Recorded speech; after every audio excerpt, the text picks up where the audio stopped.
पर आप लोग पहुंच जाते हो और वहां जाकर कह देते हो कि हमारे जीवन में ये संकट है, इसको टाल दीजिए, हमारे जीवन में ये कष्ट है, इसको मिटा दीजिए। शिव महापुराण की कथा कहती है हमें किसी आडंबर की ओर, अंधविश्वास की ओर हमें नहीं जाना। ऐसा संसार में कोई नहीं जन्मा जिसके जीवन में दुख नहीं आया।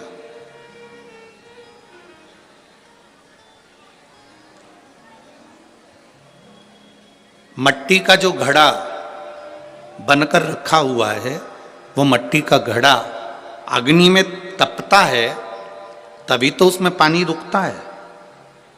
अगर मट्टी के घड़े को अग्नि में नहीं तपाया जाएगा, मट्टी के घड़े को अगर अग्नि में नहीं तपाएंगे तो उसमें पानी नहीं भर सकते। वो घड़े में पानी डालोगे तो घड़ा टूट जाएगा। घड़े में अगर पानी भरना है, मट्टी के घड़े में अगर जल भरना है तो घड़े को तपना पड़ेगा। घड़ा तपेगा तब उसमें पानी भराएगा। और अगर वो घड़ा तपा नहीं है, ऐसे कैसे ही रखा हुआ है, बस मट्टी का तुमने घड़ा बना लिया, उसको अग्नि में नहीं तपाया, तो उसमें पानी की बूंद पड़ेगी, पानी पड़ेगा और वो गलकर नीचे गिर जाएगा। घड़ा तपता है तब उसमें पानी ठहरता है।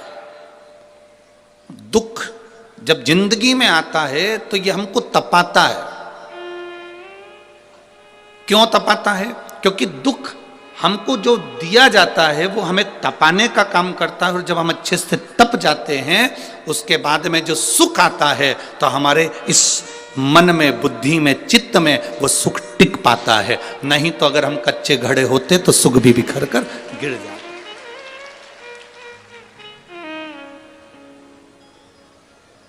वो सुख भी समाप्त हो जाता। क्या राम जी की जिंदगी में दुख नहीं आया? क्या भगवान कृष्ण के जीवन में दुख नहीं आया?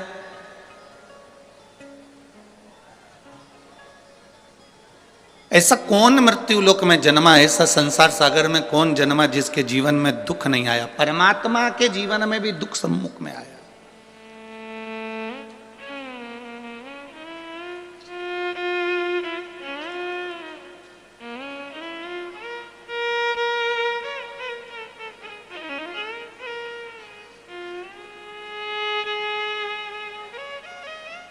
एक बात हमने बहुत पहले कथा में कही थी, आपके स्मरण में अगर होगा, जितने लोग टीवी पर कथा सुनते होंगे उनके स्मरण में होगा।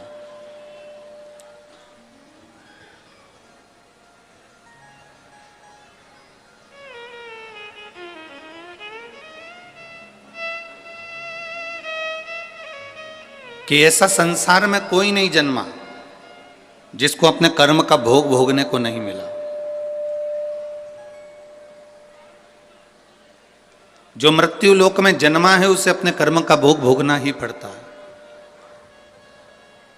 बस अंतर इतना है कि सबका पेपर, जैसे परीक्षा हॉल में एग्जाम देते समय सबका पेपर, सबका जो पत्र है, पेपर है, वो अलग अलग होता है, उसी तरह हमारी जिंदगी में भी सबके एग्जाम देने का पत्र, पेपर अलग अलग होता है।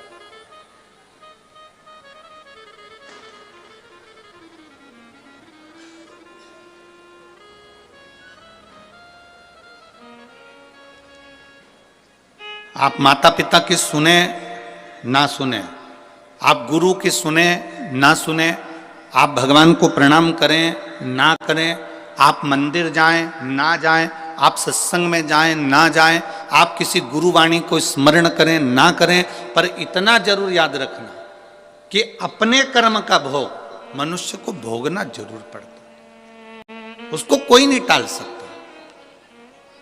अब कोई कह दे कि गुरुजी हमारे जीवन में ये संकट है, हमारे जीवन में ये दुख है और हम बड़े दुखी हैं, तो तुम एक बात का स्मरण करिए, कई लोग तुम्हारे दुख के चक्कर में तुम्हारा फायदा उठाने का प्रयास करेंगे।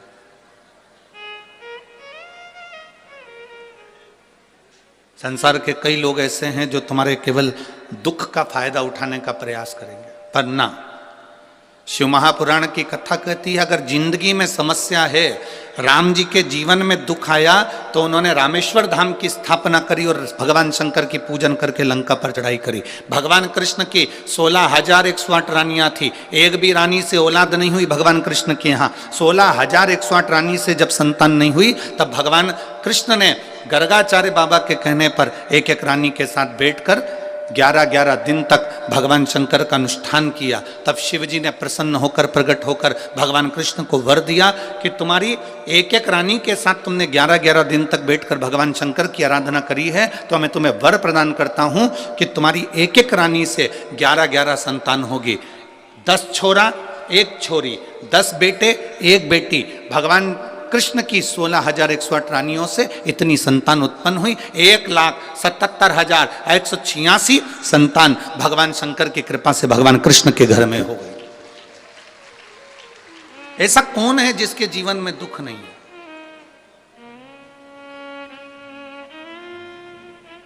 ऐसा कौन है जिसके जीवन में कभी तकलीफ नहीं आई?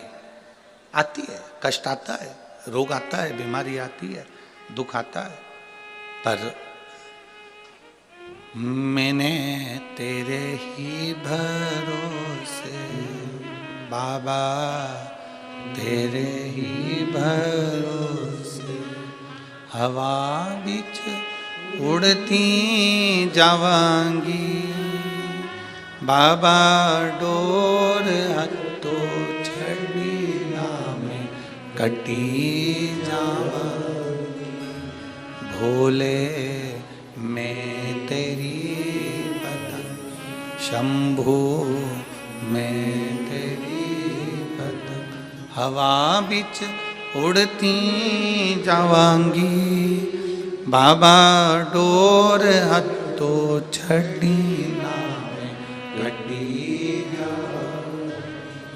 सबके जीवन में दुख है, सबके जीवन में तकलीफ है, पर जिसने शिव को साध लिया, भगवान राम जी ने शंकर भगवान की आराधना करी, शिव जी की पूजन करी, उनको साध लिया। गला पकड़ रहा है, भगवान शिव की आराधना भगवान राम जी ने करी, शिव को साध लिया तो उनकी जिंदगी सार्थक हो गई। भगवान कृष्ण ने भगवान शिव की आराधना करी, साध लिया, उनका जीवन सुखमय हो गया। एक लोटा जल लेकर मंदिर जाने वाला जब भगवान शिव की भक्ति को साध लेता, संकल्प लेकर भगवान शिव की भक्ति,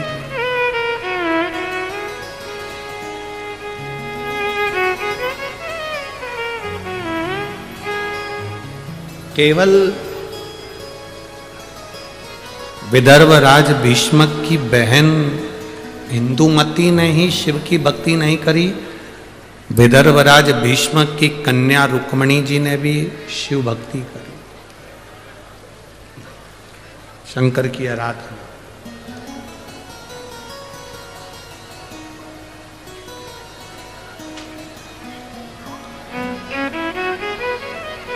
केवल एक, आप लोग ये कभी विचार मत लाइए अपने मन में कि हम शंकर जी को एक लोटा जल चढ़ाते,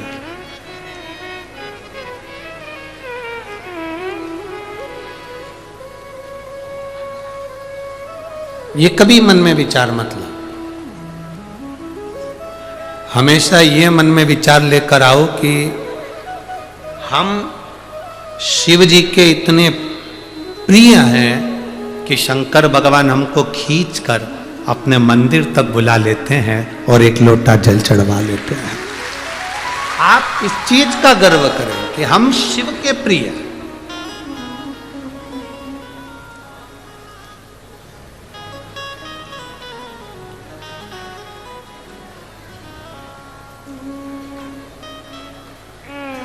एक बार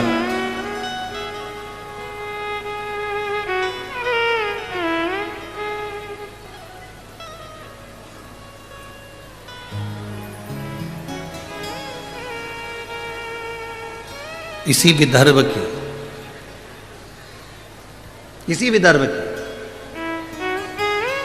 केशिनी इसी विदर्भ की कैशिनी, राजा सगर की धर्म पत्नी। विष्णु पुराण कहता है इसी विदर्भ की इंदुमती थी, इसी विदर्भ की कैशिनी थी, राजा सगर की धर्म पत्नी।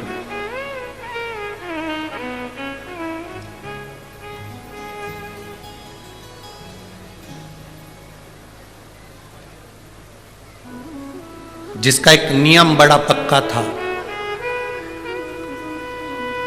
अमरावती के नजदीक में ही एक वरुणा नदी है, विदर्भ के अंतर्गत बड़ा उसका भाव व्यक्त किया गया है। कैसिनी